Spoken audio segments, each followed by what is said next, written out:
ঢাকা আন্তর্জাতিক বাণিজ্য মেলায় আবু সাইদ, মুগ্ধ আর ওয়াসিমকে দেখে ছবি তুলছে সকলে, যেন স্মরণীয় মুহূর্ত হিসেবে সংরক্ষণ করবেন। দিনের আলো থেকে গোধূলির অন্ধকারেও ছোট্ট শিশু থেকে বৃদ্ধ সকলেই ভিড় করছে তাদের কাছে, তুলবেন একটি ছবি। এই ভিড় জমেছে মেলার জুলাই চত্বরে। জুলাই চত্বরে প্রবেশের পর প্রথমেই পাবেন রিকশা চালকের স্যালুট। তার স্বাগতম জানানোর পরই দুই হাত উঁচু করে সাহসী বার্তা দিচ্ছে আবু সাইদ, আর নীরবে স্তব্ধ হয়ে চেয়ে চেয়ে দেখছেন ওয়াসিম। আর সেখানে মুগ্ধ বলছে, পানি লাগবে, পানি। সবই আছে বাণিজ্য মেলায়, তবে কেবল ছবি হয়ে। যে ছবিতে প্রাণ নেই, তবে রয়েছে সাহসিকতা আর বীরত্বের গল্প। আর বাণিজ্য মেলায় যেরকম একটা সুন্দর একটা উদ্যোগ নিয়ে তারা যে এই প্রোগ্রামটা করেছে, আবারও স্মৃতি বারবার করে মনে করে দেয়। যদিও সবসময় সকলের মনে এই জিনিসগুলো থাকে, তারপরেও আমাদেরকে যে জিনিসটা আবারও মনে করাই দিয়েছে, এটা অনেক বড় একটা ব্যাপার। নতুন জেনারেশনের কাছে বেশিরভাগ আরও ভালো হয়ে পৌঁছাচ্ছে এবং সামনে ভবিষ্যতে পৌঁছাবে। এটা হচ্ছে আমাদের সবারই একটা কামনা।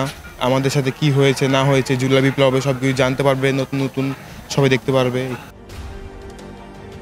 বাণিজ্য মেলায় কেনাকাটার বাইরে জুলাই আগস্ট অভ্যুত্থানের ছাত্র জনতার গল্পগুলো ছবির ফ্রেমে সাজিয়ে তুলেছে মেলার আয়োজকরা।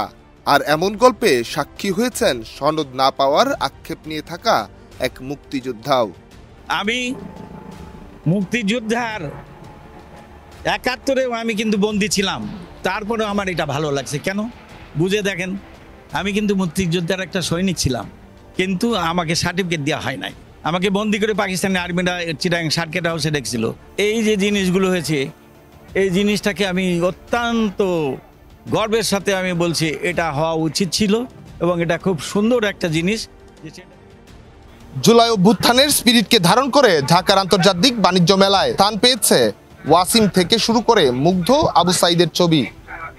যে ছবিটি জুলাই চত্বর নামে স্টলের মাধ্যমে আনুষ্ঠানিকভাবে মেলা কর্তৃপক্ষ যেন সিদ্ধান্ত দিল জুলাই অভ্যুত্থানের বড় স্বীকৃতি হিসেবে, যেখানে মানুষ আসছেন, ঘুরছেন, দেখছেন এবং ছবি তুলছেন।